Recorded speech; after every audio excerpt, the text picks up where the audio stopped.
पूरा हम उसकी गहराई में तो नहीं गए, तो परीक्षा में ज़्यादा से ज़्यादा क्या हो सकता है, कैसे पूछा जा सकता है। उसके जितने भी एक्ट हैं उनका कथा सार हम पूछ सकते हैं, शॉर्ट में स्टोरी क्या है उसकी, ठीक है ना। तो उसी तरह का या कोई करेक्टर आपको कौन सा अच्छा लगा इतने उसमें, जितने शकुंतला का, कण्व का, दुष्यंत का, किसका अच्छा लगा, इस तरह का कोई। हिंदी में लिखेंगे ना? हाँ, जो भी आपको हाँ सूट करे उसमें। तो लेकिन अब मैं ये सोच रही हूँ कि मृच्छकटिकम जब हम पढ़ेंगे ना, तो भले ही हम एक अंक ही क्यों ना पढ़ पाए उसको, डिटेल में जाते हाँ थोड़ा थोड़ा पढ़े, हम पूरा पढ़े। टोटल कितने अंक है मैडम? लेकिन एक बार मोटी मोटी स्टोरी बता देंगे? हाँ, मोटी मोटी स्टोरी हम देख लेंगे। आज वही बता दीजिए। 10 हैं शायद, 10 अंक हैं इसमें। हाँ 10 अंक है। तो आप पूछ रहे थे आप मृच्छकटिकम का मतलब क्या है, ये 2 शब्द है इसमें। हाँ,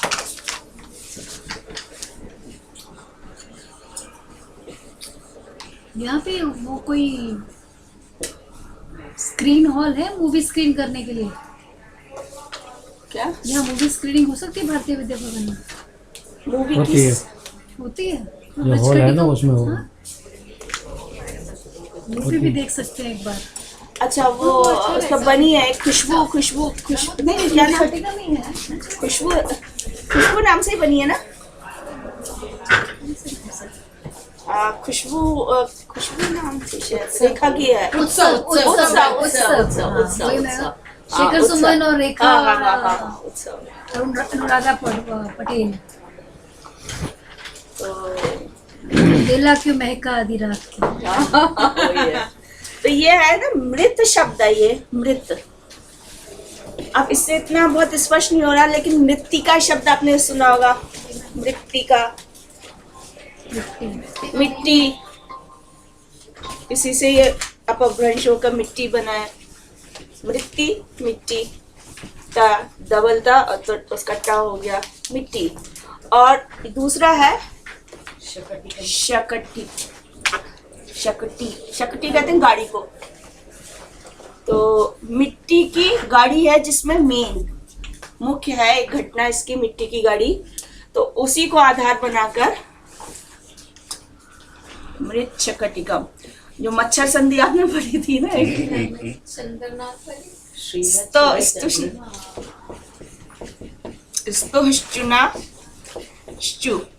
ये संधि थी कि सकार या तकार, सकार जैसे बोलता है ना स सकार और ता से हम पूरा तवर्ग ले लेते हैं, ता था दा धा।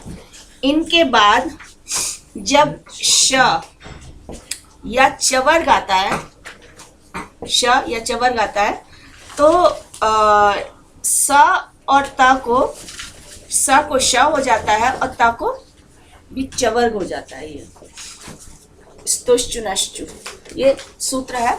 ये संधि हम लोगों ने जब शुरू में हमने अपनी कक्षाएं शुरू की थी तो उसमें पढ़ी थी कि बाद चवर्ग आता है। हाँ, चवर्ग। तो अब आप ये देखिए यहाँ पर ता है और इसके बाद श आ रहा है, तो ता का चवर्ग हो जाएगा। यानी ता, जैसे ये है ना ता था द धा न, तो इसी को चवर्ग हो जाता है। तो ता के स्थान पर च बढ़ते क्रम में होगा। ये पहला है तो पहला इसका हो जाएगा, फिर च छ ज झ ञ। इसके लिए मैंने आपको एक उदाहरण दिया था कि जैसे एक डाकिया था, तो वो एक चिट्ठी लेकर पहुंचा, तो उस पर जो नाम लिखा था वो था श्रीमत शरद चंद्र। श्रीमत शरद चंद्र ये था भाई। संस्कृत जिसने भेजा था चिट्ठी वो संस्कृतज्ञ था, तो उसने ये नाम लिख के भेजा पोस्ट में। तो अब डाकिया कंफ्यूज हो गया कि कहाँ पहुंचा है इसको, तो उसने कहा श्री मच्छर चंद्र। बोले मच्छर चंद्र यहाँ पे रहते हैं क्या? मच्छर चंद्र तो नहीं है। तो वास्तव में वो था श्रीमत यानी श्रीमान शरद चंद्र ये था। तो संधि होकर श्रीमत शरद चंद्र हो गया। तो इसको इष्चुत्व संधि भी कह देते हैं। तो उसी संधि से यहाँ पर तकार को चकार और शकार को छकार हो गया है। श्रीमत शकटिका। मैम कैसे लिखते हैं जो आप संधि आप बोल रहे हैं? इष्चुत्व, इष्चुत्व संधि है ना। तो ता का च हो गया और च के योग से शा को भी छ में बदल दिया, तो ये इष्चुत्व संधि हो जाती है। तो मृत छटिका इसी आधार पर ये बना है। तो हम लोगों ने जब शुरू में पहली कक्षा पढ़ी थी तो कुछ संधियां देखी थी, तो उसमें ये आया हुआ था। तो इसका मतलब हुआ मिट्टी की शकटिका, एक खिलौना मिट्टी का बना हुआ गाड़ी का। गांवों में देखा होगा मिट्टी की बना लेते हैं गाड़ी, 2 पहिए लगा देंगे। तो एक कोई गरीब बच्चा है जो मिट्टी की गाड़ी से खेल रहा है, लेकिन जब उसने अपने पड़ोसी की देखी थी उसकी सोने की गाड़ी है, तो वो भी जिद करता है कि मेरी गाड़ी भी सोने की बने। तो जो इस नाटक की नायिका है वो अपने सारे आभूषण उतार के उस गाड़ी में भर देती है कि इससे इस बालक की गाड़ी को सोने की बना दिया जाए। तो ये है इसी ये प्रमुख घटना है। अच्छा, दूसरी चीज है कि ये जो स्थिति आती है वो छठे अंक के बाद आती है। इसके जो शुरू के 4 अंक हैं मृच्छकटिकम के, एकदम डायलॉग सहित, डायलॉग की भी समानता है। भास के नाटक, भास ने 13 नाटक लिखे हैं और भास बहुत ही पॉपुलर संस्कृत के प्ले राइटर हुए हैं। तो रंगमंच पर भी उनके नाटक बहुत खेले जाते रहे हैं और साउथ में उनका बहुत प्रचलन रहा है। तो उनका एक नाटक है चारुदत्त, दरिद्र चारुदत्त, चारुदत्तम नाम से आता है। तो इस चारुदत्त की जो कहानी है, 4 अंक उसमें हमें मिलते हैं, वो इसमें भी है और उसके आगे की स्टोरी और बढ़ाई। तो बहुत लोग ये कहते हैं कि क्या ये भास का ही नाटक है जिसका डिटेल भास ने डिटेल लिखा होगा, लेकिन छोटा चारुदत्त के नाम से अभिनय के लिए प्रचलित हो गया होगा। लेकिन कुछ कहते हैं कि नहीं, ये चूंकि ग्रंथ के आरंभ में नाम दिया हुआ है शूद्रक का, तो इसको शूद्रक की रचना मानते हैं। तो हो सकता है कि चारुदत्त का वो नाटक प्रचलित रहा हो, लेकिन 4 अंक तक ही मिलता है, उसमें बहुत अधिक स्टोरी डेवलप भी नहीं हुई है जो हमें मृच्छकटिकम में दिखाई देती है। तो इस मृच्छकटिकम में 2 पोर्शन है, एक तरफ से चारुदत्त और वसंत सेन का प्रेम है और दूसरी तरफ जो उस समय की राजनीतिक स्थिति है, उस राजनीतिक स्थिति के अनुसार जो सामाजिक उथल पुथल है उसका भी इसमें वर्णन किया हुआ है। तो राजनीति और प्रेम कथा ये दोनों साथ साथ चलते हैं। वो चीज हमें भास के नाटक में नहीं दिखाई देती है, लेकिन डायलॉग्स भी मिलेंगे, श्लोक भी मिलेंगे, उसमें आगे पीछे क्रम थोड़ा हो सकता है। तो उसी को थोड़ा विस्तार दिया हो शूद्रक ने, और ये नाटक 10 अंक का है, चारुदत्त 4 का और ये 6 का। अभी हम इसको नाटक कह रहे हैं, इसका कारण ये है कि जैसा हमें शाकुंतल लगता है वैसे इसमें ये दिखाई देता है। जैसे नायक नायिका उसमें है, उसमें भी डायलॉग्स है, ऐसा हमें इसमें भी दिखाई दे रहा है। तो लगता है कि दोनों एक जैसे हैं, लेकिन जो विधा होती है नाटक की वो अलग है। तो शाकुंतलम को तो हम नाटक कहते हैं और ये मृच्छकटिकम जो है इसको हम प्रकरण कहते हैं। 10 प्रकार के नाटक है, हमने पहले बताया था 10। इसको नाटक चूंकि सबसे पॉपुलर है इसलिए सबको नाटक कह देते हैं। वास्तव में नाटक एक विधा है, एक विशेष रूप है नाटक। उसके आगे प्रकरण है, भाण है, व्यायोग है, समवकार है, मोनो एक्टिंग जिसमें होती है, या हंसी के हंसाने वाले उसमें कैरेक्टर्स होते हैं। तो इस तरह का अलग अलग विधा है। तो इनको हम कैसे अलग करते हैं कि इन दोनों में क्या भेद है, जबकि नायक इसमें भी है, नायिका इसमें भी है, इत्यादि इत्यादि। तो 3 चीजें होती हैं, वस्तु, नेता और रस। एक रूपक भेद का, एक नाट्य का वस्तु, नेता, रस दूसरे से अलग होता है। इस आधार पर भरत ने जो रूपक है उसके 10 भेद गिनाए थे। जो प्रकरण, नाटक तो हम देख चुके, नाटक में कोई क्षत्रिय राजा ही हीरो बनाया जाता है, हर किसी को नहीं बना सकते। नाटकम ख्यात वृत्तम स्यात् पंचसा, इसकी कथानक प्रसिद्ध होना चाहिए, लोग उससे पहले से ही परिचित हों। तो कैसे परिचित हो सकते हैं कि जैसे महाभारत की कथानक ले लिया, महाभारत से ले लिया, पुराणों से ले लिया, तो लोग उससे पहले से परिचित है, या कुछ कोई ऐतिहासिक स्रोत है उससे ले लिया। प्रकरण का कथानक, ये जो वस्तु है, वस्तु का मतलब होता है कथानक। तो जो प्रकरण का कथानक है वो कवि कल्पित होता है, उसका कोई आपको ऐतिहासिक स्रोत नहीं मिलेगा। कोई ना तो पुराणों में, रामायण में, महाभारत में कहीं आप उसका जिक्र मिलेगा।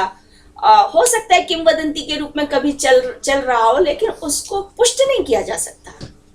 तो इसलिए ये जो प्रकरण है ये कल्पित कथा होती है। इसमें कल्पित में कवि अपनी कल्पना से ही उसको विस्तार देता है। जहां तक नेता की बात है, क्षत्रिय से अतिरिक्त इसमें ब्राह्मण, वैश्य या अन्य कोई सामान्य अमात्य वगैरह ये इसका नायक बनाया जाता है, लेकिन स्वभाव में धीर और शांत होना चाहिए।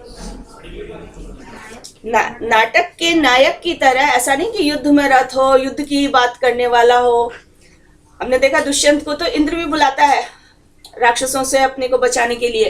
तो उसकी तुलना में यहाँ जो होता है वो शांत होता है, इसलिए इसको इसके नायक को धीर प्रशांत कहा जाता है। धीरो प्रशांत। हाँ, धीर प्रशांत। जैसे नाटक के नायक को धीरोदात्त कहते हैं, दुष्यंत धीरोदात्त है, ये धीर प्रशांत होता है। ये दोनों का नायक का अंतर हो गया। नायिका का जहां तक सवाल है, नायिका नायक के समान वंश की ही होती है, लेकिन प्रकरण में जो नायिका है वो एक तो घरेलू महिला हो सकती है, किसी की पत्नी है, जैसे नायक है उसकी पत्नी है, उसको बना सकते हैं। इसके अतिरिक्त यदि मान लीजिए अमात्य वगैरह, मंत्री इत्यादि को लेकर कथानक बनाया गया है, तो स्वाभाविक होता है कि मंत्री प्रायः ब्राह्मण हुआ करते थे, तो उनके वंश की हो सकती है। और एक दूसरा जो विशेष है, इसमें वेश्या को भी नायिका बनाया जा सकता है। वेश्या भी इसकी नायिका होती है, जैसे मृच्छकटिकम में हमें वेश्या नायिका दिखाई दे रही है। तो दो नायिकाएं हैं इसमें मृच्छकटिकम में। एक धूता नाम है, वो चारुदत्त जो नायक है उसकी पत्नी है, और वसंत सेना जिससे उसका प्रेम होता है, बाद में विवाह होता है। तो इस तरह से नायक रस की जहां तक स्थिति होती है, नाटक में दो रस प्रधान हो सकते हैं, एक श्रृंगार और दूसरा वीर, लेकिन प्रकरण में श्रृंगार रस ही मुख्य होता है। ये तो इस तरह से कथानक और नेता रस परस्पर अलग होने के कारण जो हमें भेद दिखाई देता है दृश्य का, है तो दोनों ही रंगमंच पर देखे जा सकते हैं, लेकिन इन तीन चीजों के आधार पर हम एक रूपक विधा को दूसरे रूपक विधा से अलग कर देते हैं। ठीक है, ये चीज। तो हम शुरू करते हैं इसको। शूद्रक के द्वारा लिखा हुआ है। अब शूद्रक के विषय में यदि बात करूं तो संस्कृत के जैसे और रचनाकारों की कंडीशन है वही शूद्रक की है। कौन था, कहाँ था, कब इसका काल है, ये सब केवल कल्पना ही की जा सकती है, क्योंकि कोई ऐतिहासिक साक्ष्य इनका नहीं मिलता है। शूद्रक का जैसे अब कादम्बरी देखें तो कादम्बरी में शूद्रक की चर्चा आ गई है। कथा सरित्सा, मतलब संस्कृत के बहुत प्रसिद्ध ग्रंथ हैं जिनमें शूद्रक की चर्चा आती है, लेकिन कहाँ का है, कौन है, इस विषय में हमें कोई ऐतिहासिक साक्ष्य नहीं मिलता है। ठीक है, तो ये मान के चला जाता है। कुछ लोग जैसे यदि निकालने की कोशिश की है तो वो कहते हैं कि नहीं, आंध्र देश के राजा हुए हैं। आंध्र देश के प्रथम जो राजा थे जिन्होंने आंध्र वंश की स्थापना की थी, वो संभवतः शूद्रक है। कुछ लोग कहते हैं जैसे दंडी ने शूद्रक की चर्चा की है तो उन्होंने उसको उज्जैनी का ब्राह्मण कहा है, इस तरह का उन्होंने कहा है। कुछ कहते हैं कि मृच्छकटिकम में एक राजा आर्यक की चर्चा आई है, पालक को हटाकर आर्यक राजा बना है, तो संभवतः उस आर्यक के बहाने शूद्रक ने अपना ही चरित्र लिख दिया है। तो ये सब कल्पनाएं हैं इस प्रकार की। तो मान के ये चला जाता है कि शूद्रक, कोई कहते हैं राजा थे, कोई कहते नहीं ये ब्राह्मण थे, कोई कहता नहीं शूद्र में क लग गया है, बाकी ये शूद्र भी रहे होंगे, ऐसा भी वर्णन आता है। लेकिन इसमें उनको द्विज शब्द से कहा है, तो द्विज के दो अर्थ होते हैं। द्विज ब्राह्मण तो होता ही है, इसके अतिरिक्त क्षत्रिय और वैश्य को भी द्विज कहते हैं। जिनका उपनयन संस्कार हो सकता है वो सब द्विज कहलाने के अधिकारी थे प्राचीन काल में। तो हो सकता है कि क्षत्रिय भी रहे हों, क्योंकि यहाँ इसमें जो भूमिका दी है, भूमिका में उनको क्षत्रिय और राजा के रूप में कहा गया है। ठीक है। और काल के विषय में भी लगभग यही स्थिति है। वृश्चिकटिकम की जो शैली है, शैली के आधार पर इनको भास और कालिदास के बीच में रखते हैं। भास का समय 3री-4थी ईसा पूर्व के करीब माना जाता है और कालिदास का ईसा पूर्व 1ली शताब्दी। तो इस आधार पर शूद्रक में चूंकि भास के ही कथानक को विस्तार दिया, लेकिन कालिदास जैसा परिमार्जन और शैली इनकी नहीं दिखाई देती है, वो कलात्मकता नहीं दिखाई देती है, वो व्यंजना का चमत्कार नहीं दिखाई देता है जो कालिदास में है। तो इसलिए उनसे पहले शूद्रक को रखा जाता है। ऐसा विद्वान काणे वगैरह कुछ विद्वान हैं, उन्होंने निकालने की कोशिश की है। तो अब हम देखते हैं। कालिदास की तुलना में ये बहुत सरल नाटक है, भाषा भी इसकी बहुत सरल है। प्राकृत हम लोग पढ़ेंगे नहीं, क्योंकि प्राकृत में गति भी नहीं है और उसका अलग व्याकरण हो जाता है। तो उसका जो संस्कृत रूप है वही हम देखेंगे। तो पहले अंक में क्या होता है, संक्षिप्त में इसकी कहानी बता दूं मैं कि पहले में वही जैसे नाटक, संस्कृत का कोई भी नाटक शुरू होता है वैसे ही इस प्रकरण को भी शुरू किया गया है, मंगलाचरण किया गया है। और मंगलाचरण के बाद एक सेट, एक स्टाइल है कि सूत्रधार आता है और वो कवि का परिचय देता है और नायक नायिका का परिचय देता है और कथा वस्तु को स्थापित करके निकल जाता है और जो मेन कैरेक्टर्स हैं वो आपको सामने दिखाई देने लग जाते हैं।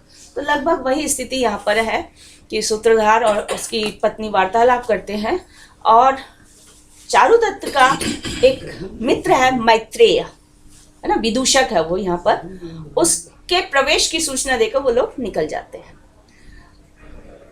उसके बाद नाटक शुरू होता है तो ये पता चलता है कि जो चारुदत्त है कभी वो बहुत अमीर था, उसको यहाँ पर जाति से ब्राह्मण कहा है, तो इसलिए जो हमारा नायक है वो ब्राह्मण वंश का हो गया। लेकिन उस तरह की जाति व्यवस्था की दृढ़ता या कठोरता हमें नहीं दिखाई देती। इससे क्यों ये कहते हैं सार्थवाह चारुदत्त है। सार्थवाह का मतलब होता है कि जो काफिले में व्यापार करने के लिए निकलते थे, उनका जो मुखिया होता था, जिनके जहाज चलते थे समुद्रों में, तो जो बहुत धनिक व्यक्ति था, ऐसे चारुदत्त का ऐसा वर्णन आया है। लेकिन समय कुछ ऐसा बदला है कि चारुदत्त गरीब हो गया है। उसने प्रजा के हित के लिए, समाज के हित के लिए, नगर के हित के लिए बहुत सारे काम किए हैं, जैसे धर्मशाला बनवाना है, नदी खुदवाना, तालाब खुदवाना, कुएं खुदवाना, ये सब उसने भलाई के काम किए हैं। और भलाई का काम करते करते आज वो दरिद्र हो चुका है। तो दरिद्र, इसलिए भास ने तो अपने नाटक के नाम ही जो रखा है वो रखा है दरिद्र चारुदत्तम, दरिद्र चारुदत्त की कथा। लेकिन यहाँ हमें पता चलता है कि वो पहले उसके परिवार में उसके पिता इत्यादि बहुत अधिक समृद्ध थे, लेकिन आज वो गरीब है। तो मैत्रेय अपनी उसी गरीबी की सोचता हुआ कि पहले क्या स्थिति थी, आज क्या स्थिति हो गई है हमारी, करके वो रंगमंच पर आता है। इधर चारुदत्त भी पूजा करके निकल रहा है, तो वो ये कहता है कि मैंने घर के देवताओं की पूजा कर ली है और तुम घर के बाहर जो गली है वहाँ मातृदेव स्थापित है, तुम जाकर उनकी पूजा करे आओ। तो विदूषक कहता है मैं नहीं जाता। तो फिर वो चारुदत्त अपनी गरीबी का बखान करता है, अपनी गरीबी की चर्चा करता है कि देखो पहले लोग मेरी बात मानते थे, अब नहीं मानते हैं, तो गरीब क्या कितनी दुर्गति हो जाती है, जो दरिद्र होता है उसकी कितनी तो वो दरिद्रता का वर्णन करता है। लेकिन विदूषक टस से मस नहीं होता, वो कहता है कि अंधेरा है, मुझे अंधेरे में डर लगता है। कहने का मतलब उसका ये होता है अंधेरे में डर लगता है, मैं अंधेरे में नहीं जाऊँगा। तो चारुदत्त कहता है ठीक है, मैं तब तक मुझे और भी पूजा करनी है, मैं उसको और करता हूँ, करके वो अपनी पूजा में लीन हो जाता है। इतने में ही दूसरा दृश्य इसी का ही है, तो पहला ही अंक, लेकिन सीन बदल जाता है। वसंत सेना भाग रही है, उसके पीछे शकार, चेट और विट, ये 3 पात्र हैं। ये चेट और विट शकार के ही सहयोगी हैं। शकार एक टाइप्ड कैरेक्टर होता है, बहुत क्रूर होता है, चरित्रहीन होता है और अपने पद का दुरुपयोग भी बहुत करता है। मतलब जो एक भ्रष्ट अधिकारी हो सकता है समाज का, उसका प्रतिनिधित्व करता है। तो वो वसंत सेना के पीछे पड़ा हुआ है, वसंत सेना को पकड़ना चाहता है और वसंत सेना उससे बचकर भाग रही है। अब वो इतना धूर्त है कि उसके साथ जो विट और चेट है, चेट एक तरह से दास, उसका सेवक है, दास है, और दूसरा विट है। विट भी एक टाइप्ड कैरेक्टर होता है, जिसके लिए कहा जाता है कि जैसे विदूषक होता है कि हंसाता है पात्र, सबको हंसाता है, उसकी अभिनय, एक्टिंग, वेशभूषा ऐसी होती है, हंसी उत्पन्न करती है। विट जो कैरेक्टर होता है वो विशेष रूप से श्रृंगार संबंधी